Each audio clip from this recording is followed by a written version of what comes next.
Prediction Friday is here, and boy, we got a bunch of news today that will definitely impact our predictions. But as per usual, we are going to break our way through the matchup against the Vikings, look at both rosters, talk about the trends and things that we are expecting to see.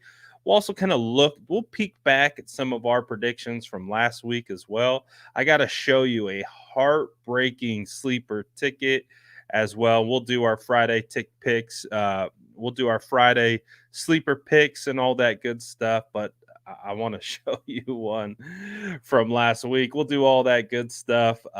Predictions, bold takes, all that good stuff. You guys already know what to do, though. Drop an SDS in the chat, smash that like button, and let's get into Prediction Friday. Let's go. Smash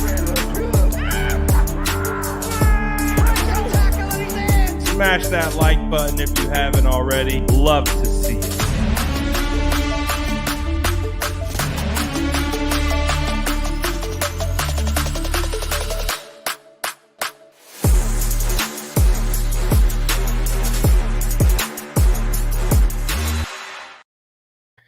What is good, gang? We are back to talk 49ers versus Vikings matchup. We're going to take a look to see how we believe the San Francisco 49ers can attack and take advantage of this honestly injured Vikings team. But the 49ers have some injuries of themselves, as we know. We've already discussed it quite a bit today. But unfortunate news with Christian McCaffrey. All signs are seemingly pointing to him being an IR candidate here coming up. So I do expect probably tomorrow we'll find out that Christian McCaffrey is going to be placed on injured reserve. And as a result of being placed on injured reserve, that means Jordan Mason is going to get a lot more opportunities to tote the rock in Minnesota.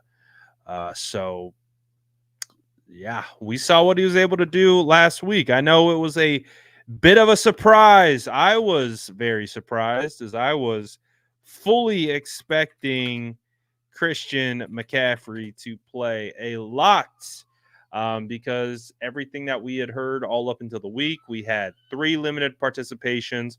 We had McCaffrey saying he was playing on Friday. We had John Lynch saying McCaffrey was playing on Friday. And then, boom, right before the game, we find out no Christian McCaffrey. But that brought into question some other things that were going on. Obviously, people, I think more in the fantasy kind of realm, betting realm, had questions of the injury designation and the timing of it all. And we actually had resolution today. The NFL didn't looked into it.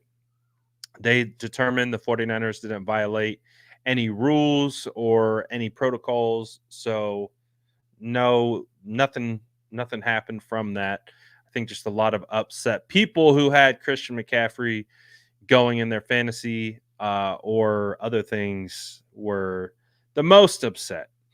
But as we know, we saw Jordan Mason went absolutely crazy in that game, and it was nice to see. But what was also nice to see was the performance from the defense. So, in typical Prediction Friday fashion, we are going to look at the Vikings depth chart, start to identify matchups that we like and we think that the 49ers will take advantage of. And then obviously that will help us kind of transition that into our next topic, which will be picks, predictions. I want to see your score predictions too. I want to see how confident you guys are on this one, because I think we were pretty confident heading into that Jets game for sure. But I think the confidence levels will be a little bit higher for this one, but we'll see. That's what we got to wait for. So let's take a look and let's start diving into the depth chart. So as we look at the Minnesota Vikings team, how it's assembled, we have an old friend alert. We have Sam Darnold, who will be quarterbacking the Vikings to try to beat the 49ers. Now, listen, the San Francisco 49ers haven't won a game in Minnesota since 1992. I was 3 years old in 92. That was the last time the 49ers won a game. So technically, I've never experienced a 49ers win in Minnesota because let's face it. Uh, let's face it. I don't remember anything from being 3 years old. So as we continue to look forward at this matchup, it'll be interesting. It's an interesting situation, but I'm curious to see if the 49ers are able to finally come out on top. We remember the performance of last year, and I think it was arguably one of the worst performances the 49ers had. I think that was during that 3-game skid as well. So it's just a rough time. It was a rough patch, and it wasn't the best. But can Sam Darnold take down the mighty 49ers? I don't know. We're going to have to find out. He played a pretty clean game this past weekend. He did some solid stuff. So Sam clearly had his arm talent on display, and we'll see how he is able to respond without Jordan Addison. Trent Sherfield, we know, former 49er as well. So obviously, Aaron Jones is a new face there. Aaron Jones said that he expects to get back on track with 100 yards rushing. Apparently, he had a 100-yard rushing streak going and wasn't able to maintain it last week. He said he's going to get back on track against the San Francisco 49ers. We will find out about that. But obviously, Justin Jefferson will be playing this year. He was not playing last year. It was Jordan Addison who had a monster day. And so, no Addison, who had 2 touchdowns over 100 yards receiving. They'll have to pick up the slack with guys like Brandon Powell, Jalen Naylor, Trent Sherfield, and Tristan Jackson. So we'll see how that wide receiver core fares, but still strong at the top. I think Jalen Naylor has got some something to him, a little something to him. So I'm excited to see that. We know Trent Sherfield pretty well, right? So we'll I think in regards to the weapons available, still not bad. Still not bad. Josh Oliver's obviously filling in for TJ Hawkinson. Josh Oliver is a guy that I really liked coming out of SJSU, Bay Area kid, good blocking tight end, pretty solid athletic build as well. So I like Oliver. He's definitely not TJ Hawkinson, but he's definitely a guy that can do some damage. Now, when we look at the offensive line, they're anchored by Christian Darrisaw. Christian Darrisaw is phenomenal tackle. I think he's top 10 tackle in this league. He emulates Trent Williams. He wears 71 because of Trent Williams. He was a guy coming out of his class that reminded me the most of Trent Williams. He's a big body who can move really, really well. So, and obviously, I've been to joint practices with the Minnesota Vikings and the 49ers and got to see Nick Bosa and Darrisaw battle it out for 2 or 3 days in Minnesota. So I have an idea of what their matchup looks like. And I think, although Darrisaw is a good tackle, I do think that Bosa could take advantage here. Because, I mean, that's at least what he did in those joint practices a couple years ago that led to him getting Defensive Player of the Year. So we'll see. Garrett Bradbury, he was a draft crush of mine. He was a guy that even I was campaigning for the 49ers to add at center this year. I think he was available in free agency or he's a restricted free agent, one of the two. He was a guy that I thought if the 49ers made a swing at center that I would like. So I have respect for Garrett Bradbury. He's fast, he moves well, he's a good center. You can see that Brian O'Neill and Ed Ingram are both questionable. Ed Ingram's, up and coming offensive lineman. Brian O'Neill's pretty solid offensive tackle, and then they got Blake Brandel at left guard. I would say their offensive line is decent. I wouldn't say it's great, but I would say it's decent. I definitely see that with the success that the 49ers had against the Jets, I could see something very similar. So when you're looking at, obviously Darisaw is a talented guy, but I think you take Leonard Floyd's athletic ability and you pair that against Brian O'Neill, who's a little bit more stiff. I think that could be an option right there for another big day for Leonard Floyd. So I think that the D line could definitely make its presence felt. We saw against the Jets, Hargrave, Malik Collins, they played pretty well, all things considered. So I think they could bounce back and do something very similar to the Vikings. And again, when we're talking about keys to victory, we're talking about how do we get the W. It's get to Sam Darnold. That's really it. You just have to get to Sam. You have to impact Sam.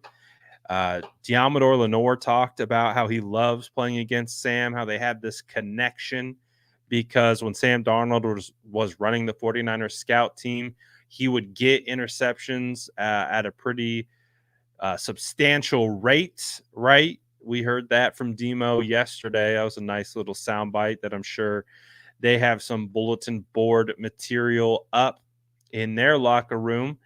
But Debo's the kind of guy to be able to stand 10 toes down on that. So I like Demo being aggressive and saying that's one of the been the more consistent things about Diamador is he says what he feels. And even if it might be deemed as like, oh wow, Demo said that, he typically backs it up. There really haven't been too many opportunities where Demo hasn't came and done something similar that he said he was going to do.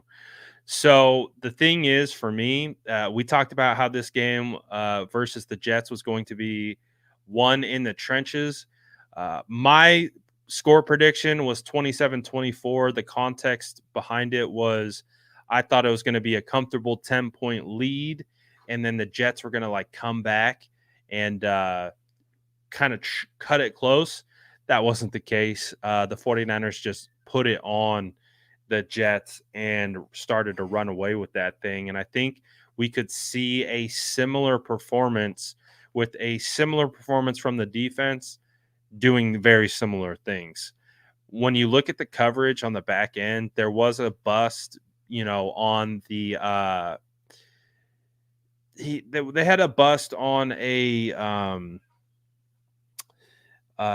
they jumped the snap. It was Leonard Floyd, so it was a free play, and then Aaron Rodgers took a shot downfield. He found Lazard for a touchdown.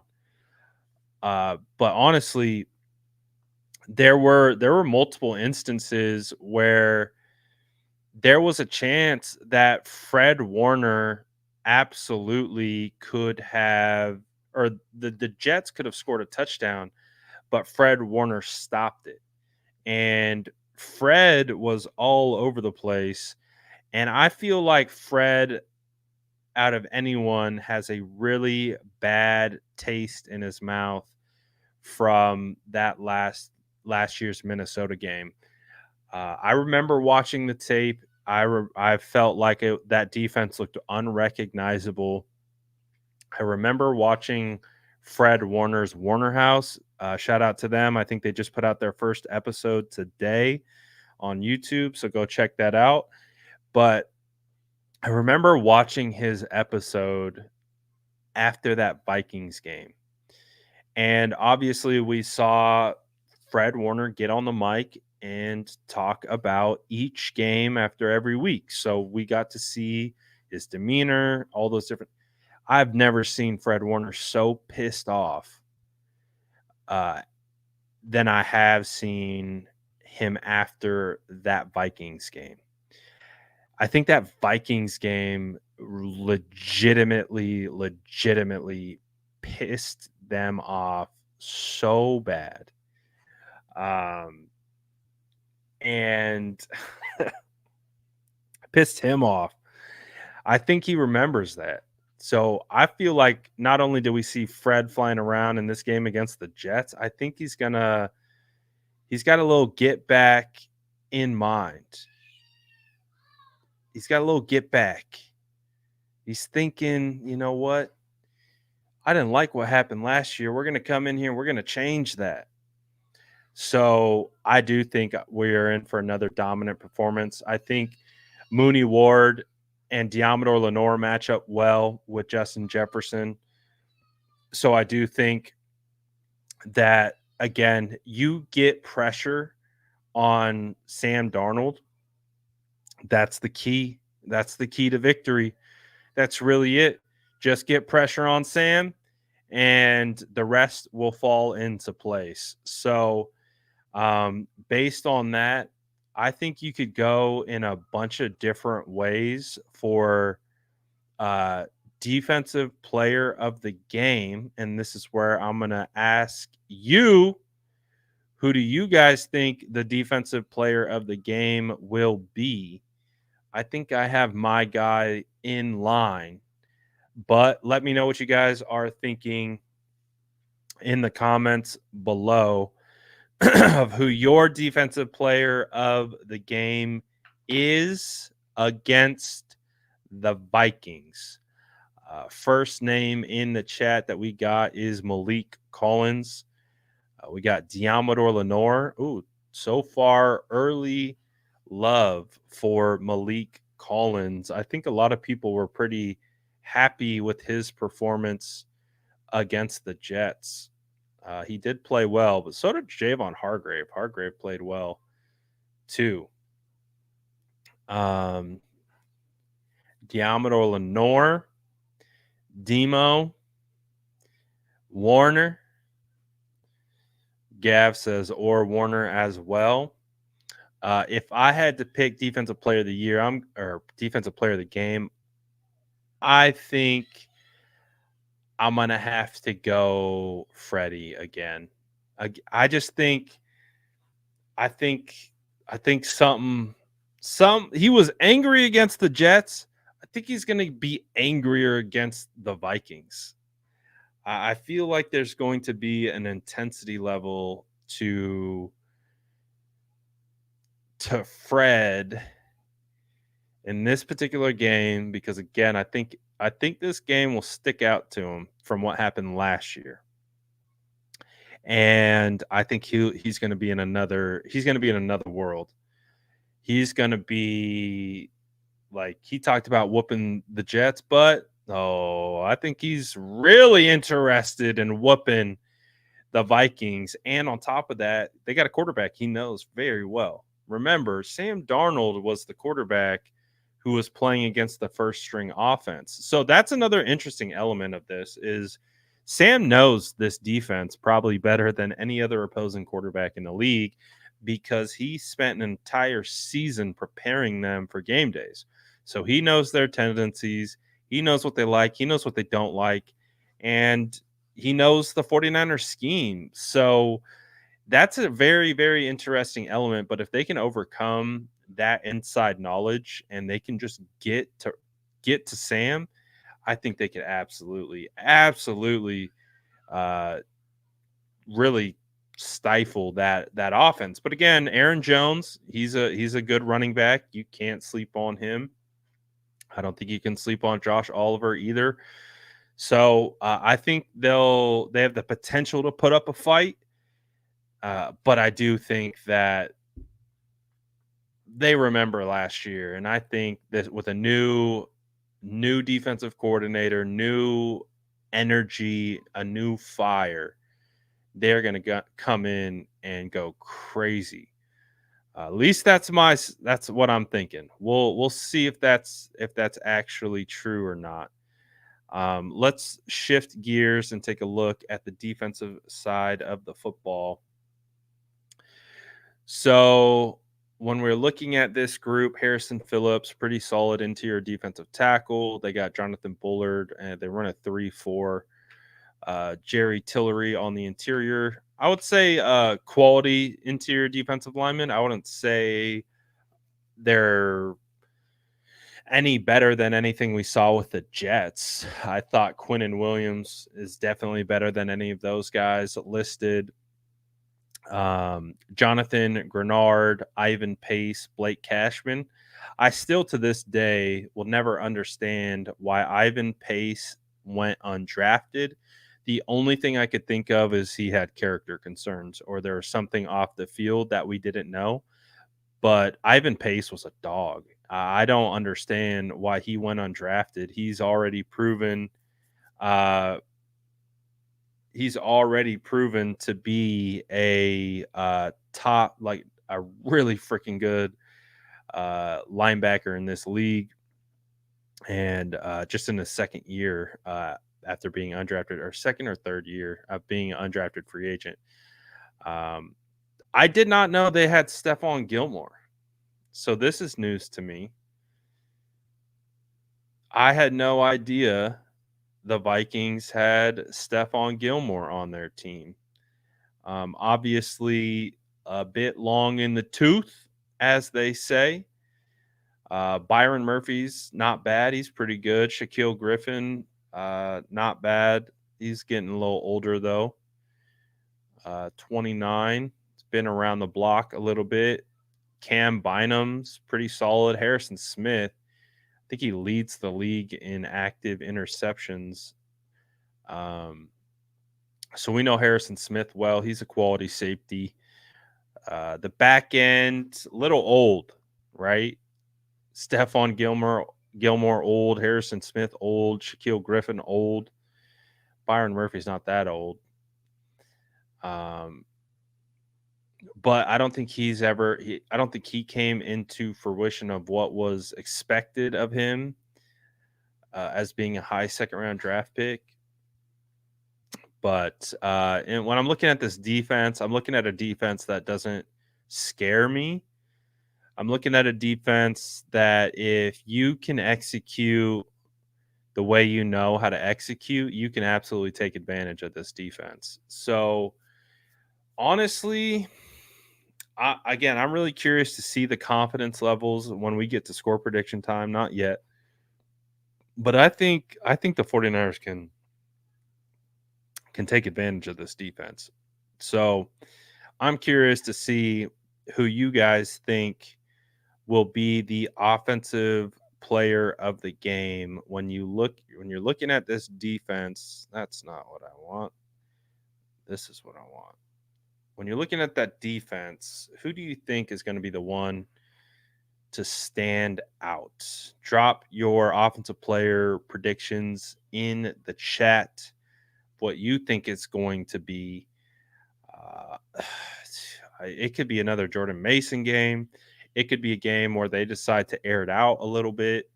And I see BA's name getting thrown around. Deebo Samuel was used a lot against the Jets, and honestly wouldn't be surprised to see Deebo Samuel used again. Juwan Jennings was removed off the injury report, so he should be good to go. George Kittle had a decent game. I'll show you my devastating pick here in a second where oh, it was crazy, man. It was crazy. I was so close. BA bounce back, Kittle rebound. Uh, if they don't game plan for Juice, he's gonna go off. Debo looking a lot thinner this year. It's got to be him again. Kittle, Debo definitely had a big game, and honestly, he has the opportunity to have a big game again. I'm surprised no one said Jordan Mason yet, because Jordan Mason's clearly going to get a bunch of carries again. He's going to be in that workhorse role. I don't see anyone talking about JP. Honestly, a surprise. Surprised to see no one's talking JP. Someone said Moody, 10 field goals. Mason about to go off. There you go. BA. Let's see. If I had to pick offensive player of the game for this one, now every game's different, right? So they like to attack specific matchups. The matchup that they liked was with Debo and Jordan Mason the most. This one, I feel like secondary is kind of vulnerable. They're a little old. I think I think you could see how potentially maybe, so I think of it like this. I'm going to be thinking that, they're going up against a defense that likes to disguise blitzes, that likes to throw a lot of crazy stuff at you. So I would imagine they're going to be throwing a lot of stunts, a lot of games, a lot of blitzes at that offensive line. You know, Jordan Mason, they might be trying to take away Jordan Mason now that they got film on him. So it might put the ball in Brock Purdy's hands more. As a result of the ball being in Brock Purdy's hands more, I think that means they could be getting the ball out quicker. So getting the ball out fast will be a big way to neutralize all the different blitzes and the disguises and everything that they're trying to throw at Brock. So, and it will be his second time facing this defense. So I think he'll have a little bit better idea of how to attack this matchup. But like I said, I think that puts the ball in Brock's hands a little bit more. I think they will game plan for stopping Jordan Mason a little bit more. So someone said BA could have a bounce back. I like that. I do. I do like that. Obviously BA admitted to not, feeling like himself out there, and this could be another game where he feels a little bit better. We'll see. Debo Samuel could be heavily involved. Maybe they get it back to George Kittle. But because of the notion that I think they could be going quick game or trying to attack the edges and things of that nature, it might be Debo. I'm leaning Debo Samuel as the offensive player of the game for this one for that reason, is I do think they could be getting the ball out quickly, and he is a prime candidate for getting the ball out quickly on tunnel screens, pop passes, end arounds, all those different types of things. So I'm gonna pick Debo as my player of the game. That means I had Debo's player of the game on offense, and I had Fred Warner as player of the game on defense. I think I think that could be the matchup we're in for. Now, the part where I'm curious to see how confident you guys are. I need you to drop your score predictions in the chat. Drop them, light them up. Is it going to be a close game? Is it going to be a not so close game? I'm curious. I'm curious of what you guys think it's going to be.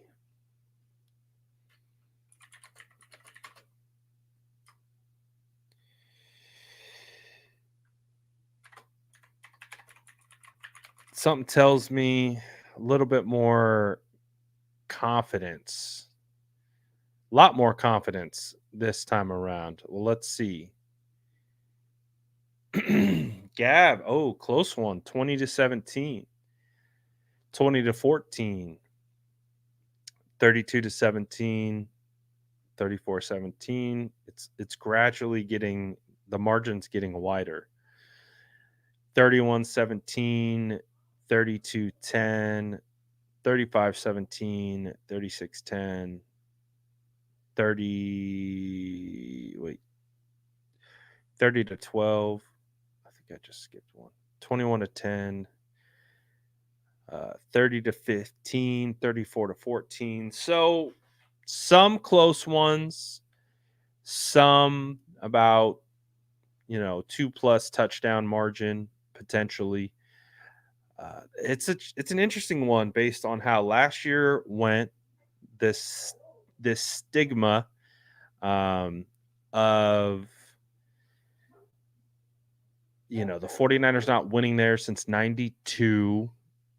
So that's an interesting aspect of it, um,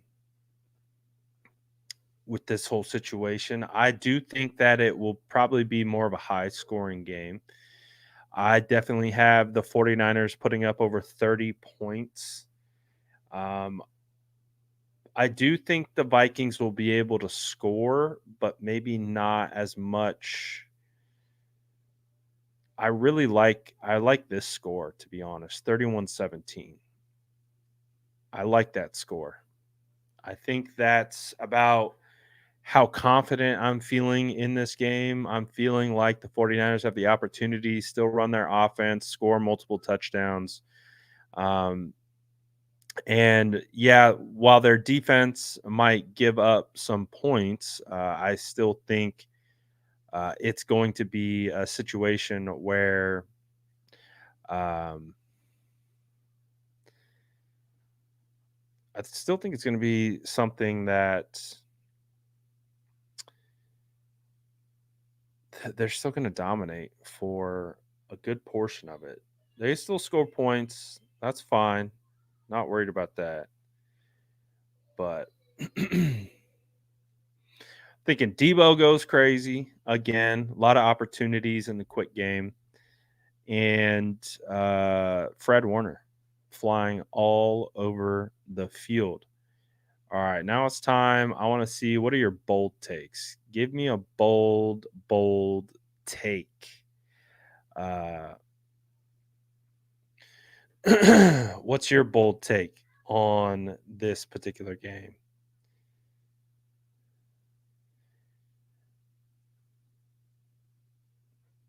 Bold take. Let me think of mine. We can't do Jake Moody leads the team in scoring because he already did that.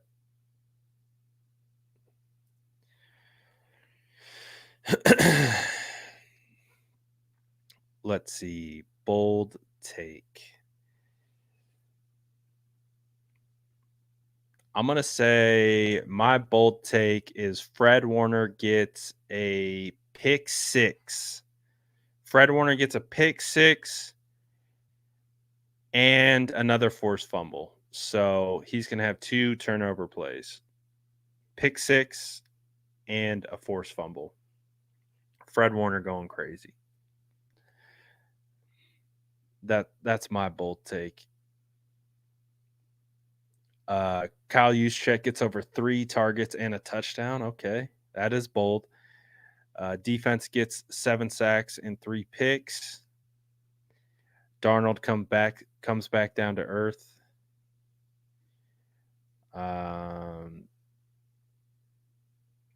Vikings fan jumping off the North ship. Debo and BA combined for 400 yards. Now we're talking bold right there. Cowing return ones to the house. Moody with a touchdown pass to Purdy. We'll call that one Mood Dog instead of Bird Dog. We'll call that Mood Dog. Jake Moody throwing touchdown passes. We'll call Mood Dog on that one.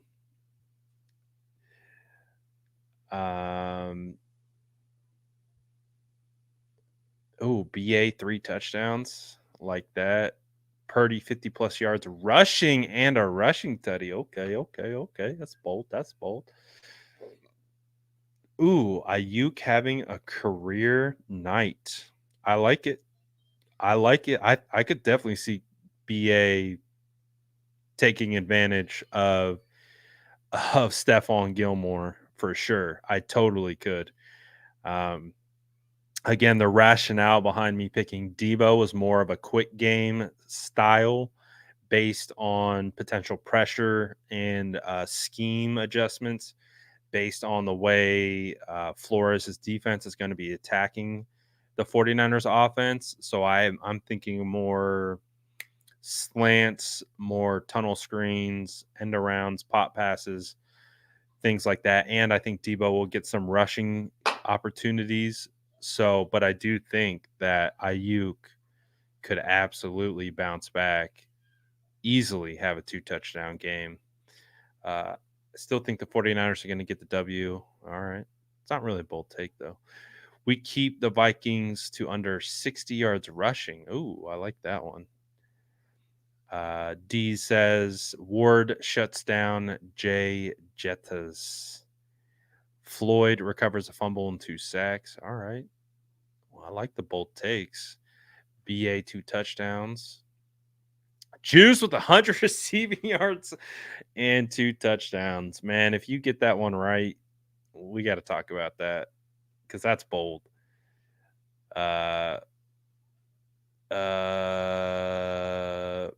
Moody goes 6 for 6 again. I would like to convert 3 of those field goal drives into touchdown drives. I'm fine if he goes 3 for 3. I would like to see them convert into touchdowns. I'd like it if Juice goes out on CMC routes. I trust him more in the passing game than I do Mason. Jennings over 100 yards receiving. Okay. Moody kicks it 60 yards in the dome. All right. Bosa gets 3 sacks. Right below that, 2 sacks. Trent throws a man 10 yards. I don't know if that's bold. That feels pretty regular, to be honest. Randy says Purdy will throw for 280 yards and 3 touchdowns. Okay. Pooney as a pancake. I don't feel like that's bold either. Demo 2 picks to the house since Sam and him are connected. I like that. 120 yards. Okay, I like that. This is a good bold. This is some strong bold takes. I like the bold takes. Okay, not bad. All right, as I promised, I wanted to show you this disgustingly close win that I thought this one was in the bag for sure. As you guys know, my pick that I did, which again was bold, it crashed and burned big time. But this one, my sleeper pick, I thought I was hitting when I made this one. Again, you can get very bold, or you can make your tickets like very winnable. So for this one, I was like, oh, this is going to be a sleeper pick that I'm going to win. And again, if you guys want to build out your own sleeper picks, all you got to do is go to the sleeper app, use the promo code SF Niners, and you'll get up to $100 deposit match on your first play. Look at how close. Look at that sadness. I picked over 40 and a half reception yards. He goes for 40. I lost by a yard. I hit on the Brees, hit on the Debo Samuel rush and receiving yards. We got the pick sale with the Devonta Smith. So I was like, oh, Kittle's gonna, Yeah, he's going to go over 40 and a half yards. No, he goes 40 on the dot. This is why playing sleeper picks, it's a ton of fun, but it's also like it's like, oh my gosh. So close, but yet so far away. So let's build out our let's build a winner. Did any of you guys win this week playing sleeper? Um I'm curious to know. We always want to celebrate winners too. We just don't want to show bad beats like that. I know my guy Detail, who you see in here, he said he won both of his picks this week. He had a similar situation, but he was able to sneak by. But let's break down. Let's do a new ticket. Let's pick a winner on this one. I'm gonna lean on you guys, Hendrix. See, Hendrix, this might need to be a Hendrix ticket because I think Hendrix is locked in, and I think he might have the sauce. So I'm leaning on you. I obviously will take input from anyone in the chat, but I don't know. I think Hendrix. I think he's got this on lock. So I'm expecting some feedback from him. Let's get the 49ers game up. So we're gonna only focus on 49ers versus Minnesota. Oh, should we do should we do Jake Moody? Jake Moody over under at 1.5 field goals made. So if he kicks 2 field goals, you cash. What do we think about that? After I'm gonna let Hendricks be the voice of reason, and anyone else who wants to chime in. Um, but Moody, that feels like a safe one, right? That feels safe. He just kicked 6 field goals. So I say, okay, if he kicks 2, we cash. So I'm gonna hit the over on that one. How are we feeling with Debo? Now they don't have the reception rush yardage combo that I really liked last time. They have an anytime touchdown. They have over under set at 57.5 reception yards, 4.5 receptions, and basically reception touchdown wins. What do we think about that one? Are we thinking Debo again? I picked Debo to be player of the game, so I think he'll be involved. But I was hoping for that combo. The combo one was nice. Let's see. They've got Jordan Mason anytime touchdown. They've got Brandon Ayuk anytime touchdown, 3.5 receptions, 53.5 receiving yards. Kyle Juszczyk is 5.5 receiving yards. So Juice would have to get 6 yards receiving to cash that. Hendricks is saying Mason anytime TD. Facts. I'm feeling that one as well.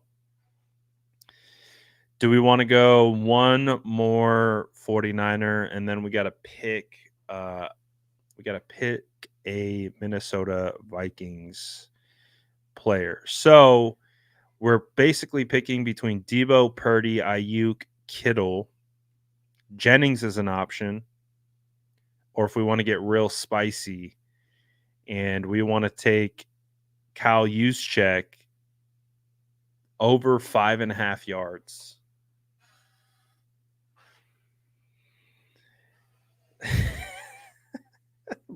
Do we get crazy and we go Kyle Juszczyk over 5.5 yards? So for context, he had 40 receiving yards last week, but that all came on that big play down the left sideline. A lot of it came on that play.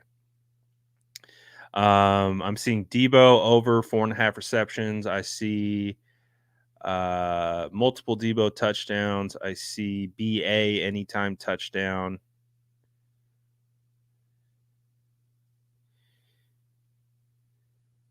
I'm down to go with the Debo touchdown. I kind of like the Debo anytime touchdown because that protects you from a rushing and receiving touchdown.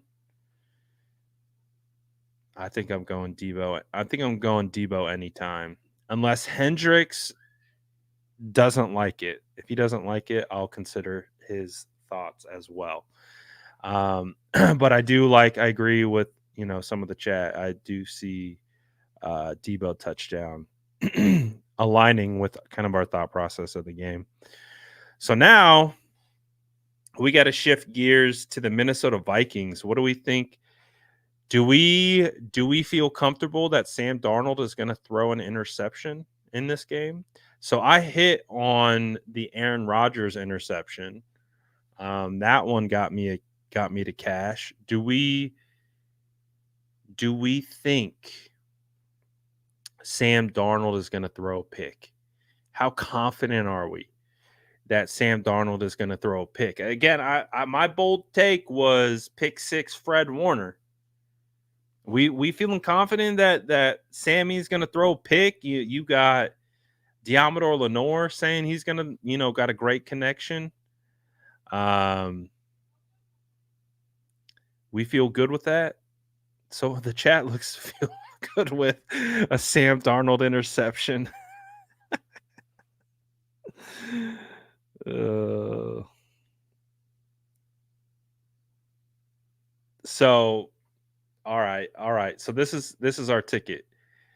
Um, it's going to be a Moody over 1.5 field goals.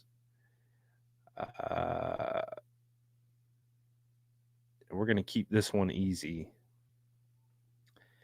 So I like this one. I'm gonna smash that one in. Yep, we're gonna do that one. So I'll pull it up real quick so you can see. This is the ticket that we just made. I'm feeling confident. Feeling confident in this one. We're gonna get this one. So here are our picks. Week 2. So week 1, 0-1. I put that on me. I lost the first one.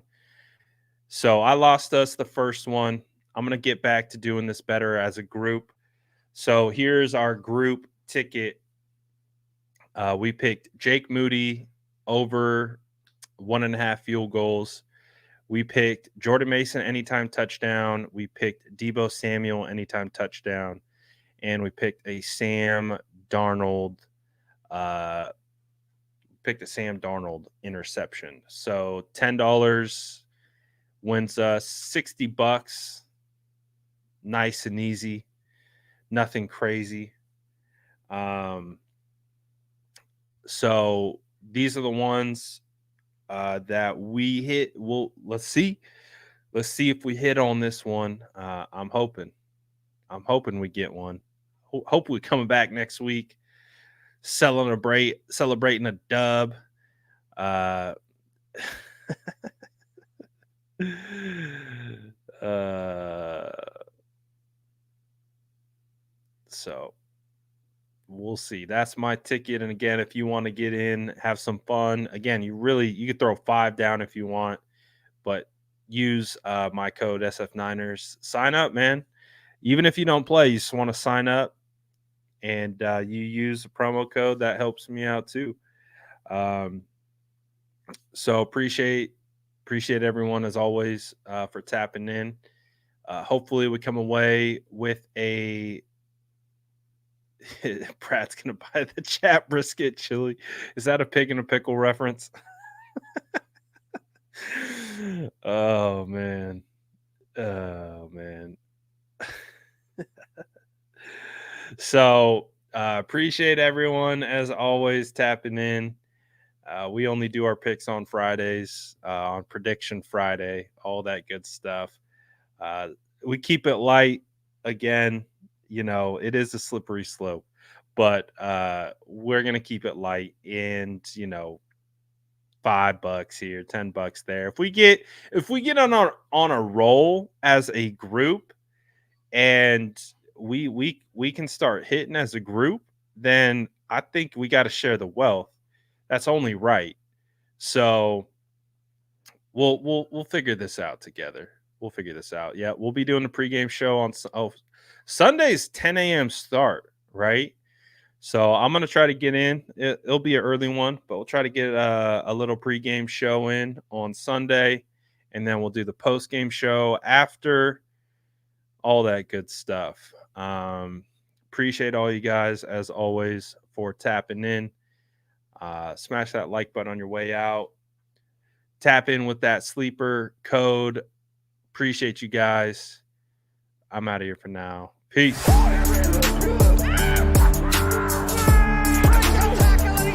Smash that like button if you haven't already. Love to see you.